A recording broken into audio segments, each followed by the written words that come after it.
ফিলিস্তিনিকে স্বাধীন রাষ্ট্রের স্বীকৃতি দেওয়ার পুরস্কৃত হচ্ছে হামাস। তারা বারবার যুদ্ধবিরতির প্রস্তাব প্রত্যাখ্যান করেছে। জাতিসংঘ অধিবেশনে এসব মন্তব্য করেন মার্কিন প্রেসিডেন্ট। ইরানকে বিশ্ব সন্ত্রাসের পৃষ্ঠপোষক বলে অভিহিত করেন ট্রাম্প। এদিকে অধিবেশনের উদ্বোধনী ভাষণে গাজা, ইউক্রেন ও সুদানে যুদ্ধ বন্ধের আহ্বান জানান জাতিসংঘ মহাসচিব। বান্ডেল থাকলে প্রতি সেনমানিতে টাকা বাঁচবে। বিকাশ সেনমানি বান্ডেল কিনে জিতুন প্রতি লেনদেনে। বাইডেনের প্রশাসনের সমালোচনা দিয়ে জাতিসংঘে ভাষণ শুরু করেন ডোনাল্ড ট্রাম্প। এ সময় ফিলিস্তিনিকে স্বাধীন রাষ্ট্রের স্বীকৃতি দেয়ায় বিরোধিতা করেন তিনি। সবাই জানে আমি গাজায় যুদ্ধবিরতির জন্য চেষ্টা করছি। দুর্ভাগ্যবশত হামাস বারবার প্রস্তাব প্রত্যাখ্যান করেছে। তবুও ফিলিস্তিনিকে একতরফা স্বীকৃতি দেওয়া হচ্ছে। এতে পুরস্কৃত হচ্ছে হামাস। যারা হামাসকে এত কিছু দিচ্ছে তাদের বলছি, হামাসকে বলুন সব জিম্মিদের মুক্তি দিতে। তিনি মন্তব্য করেন, বিশ্বব্যাপী সন্ত্রাসের পৃষ্ঠপোষক ইরান, তাদের কখনোই পারমাণবিক অস্ত্র তৈরির সুযোগ দেয়া হবে না।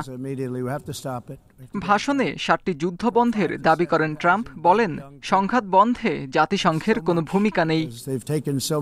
আর জলবায়ু পরিবর্তনকে বিশ্বের সবচেয়ে বড় প্রতারণা বলে মন্তব্য করেছেন তিনি।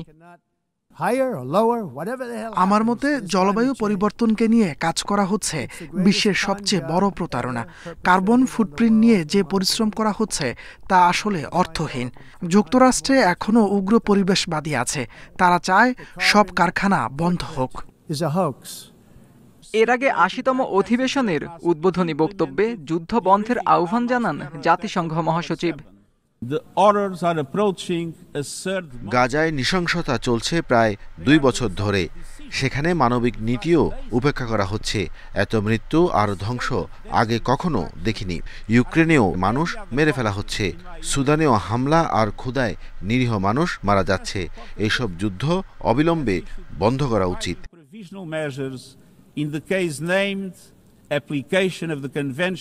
পরে বৈশ্বিক অপরাধ ও সন্ত্রাসবাদ নিয়ে উদ্বেগ প্রকাশ করেন ব্রাজিলের প্রেসিডেন্ট লুলা ডি সিলভা। আত্মজুর রহমান, ইন্ডিপেন্ডেন্ট নিউজ। এই নিয়ে আরো জানাতে নিউ ইয়র্ক থেকে যোগ দিচ্ছেন সহকর্মী এস.এম. সোলাইমান। অধ্যাপক ইউনূসের আজকের কার্যতালিকায় কি কি গুরুত্বপূর্ণ বিষয় রয়েছে? আজ মঙ্গলবার সারাদিন আসলে এখানকার স্থানীয় সময় এখন রাত 9টা। আজ সারাদিন অর্থাৎ সন্ধ্যা 7টা পর্যন্ত বাংলাদেশের প্রধান উপদেষ্টা ডক্টর মোহাম্মদ ইউনূস 10টিরও বেশি সাইডলাইন উচ্চ পর্যায়ে বৈঠকে অংশ নিয়েছেন। তিনি অংশ নিয়েছেন ওয়ার্ল্ড হেলথ অর্গানাইজেশন হো, তিনি অংশ নিয়েছেন ওয়ার্ল্ড ইকোনমি ফোরামে, তিনি অংশ নিয়েছেন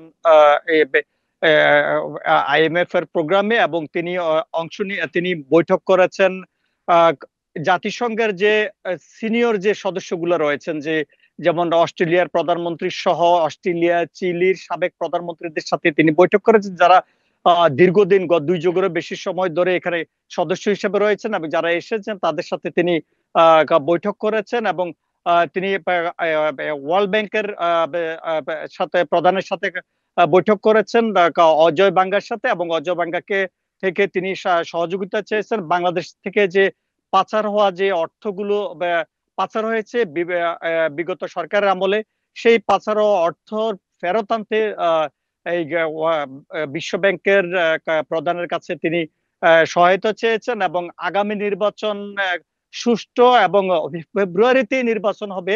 এই আর কোনো সম্ভাব্য বলতে কোনো শব্দ নেই। তিনি এটি ব্যবহার করেছেন যে সম্ভাব্য বলতে কোনো শব্দ নেই, যে ফেব্রুয়ারিতেই প্রথমার্ধে নির্বাচন হবে বাংলাদেশের, এবং সুষ্ঠু এবং নিরপেক্ষ নির্বাচন হবে। এবং তিনি অস্ট্রেলিয়া সরকারের যে নির্বাচনী ফর্মুলা সে বিষয়ে অস্ট্রেলিয়া সরকারের সহায়তা চেয়েছেন। এবং এখানকার স্থানীয় সময় সন্ধ্যা 6টায় প্রধান উপদেষ্টার প্রেস সচিব শফিকুল আলম তিনি সাংবাদিকদের জানিয়েছেন যে, সাংবাদিকরা প্রশ্ন করা হয়েছিল যে ফেব্রুয়ারিতে সম্ভাব্য নির্বাচন, বলছে না ফেব্রুয়ারিতে সম্ভাব্য নির্বাচন। প্রধান উপদেষ্টা নিয়ে জানিয়েছেন ফেব্রুয়ারির প্রথমার্ধেই নির্বাচন হবে। এবং আগামীকাল বুধবার ওনার আরো অনেকগুলো উচ্চ পর্যায়ে বৈঠক রয়েছে, এবং তিনি পাকিস্তানের প্রধানমন্ত্রীর সাথে তার বৈঠক রয়েছে, শাহবাজের সাথে সহ এশিয়ার আগামীকাল মূলত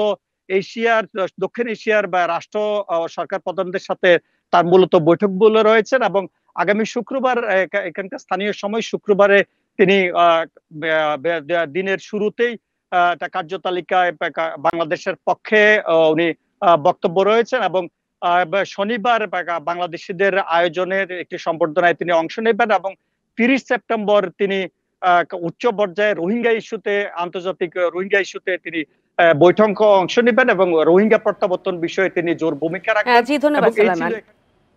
যুক্তরাষ্ট্রে প্রধান উপদেষ্টা সফর নিয়ে জানাচ্ছিলেন সহকর্মী এস এম সুলাইমান।